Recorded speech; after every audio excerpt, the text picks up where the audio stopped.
हुकूमत और पीटीआई मुज़ाकरात शुरू करने पर आमादा हो गई। मुज़ाकरात आज शाम 6 बजे सेनेट सेक्रेटेरिएट में होंगे। जेयूआई मुज़ाकरात का हिस्सा नहीं होगी।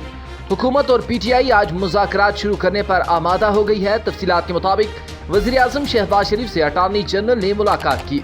अटॉर्नी जनरल ने वज़ीर-ए-आज़म को आज सुप्रीम कोर्ट में होने वाली अदालती कार्रवाई के बारे में आगाह किया।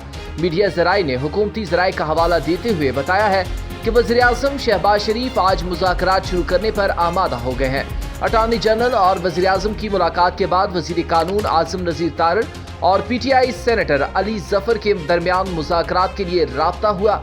मुज़ाकरात आज शाम 6 बजे सेनेट सेक्रेटेरिएट में शुरू होंगे।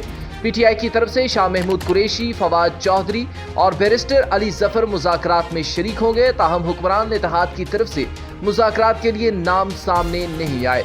ज़राए के मुताबिक जेयूआईएफ मुज़ाकरात का हिस्सा नहीं होगी। नाज़रीन, याद रहे कि तहरीक इंसाफ के रहनुमा फवाद चौधरी पहले ही वाज़ेह कर चुके हैं कि मुज़ाकरात के लिए हमें बुलाएंगे तो हम हाजिर हैं।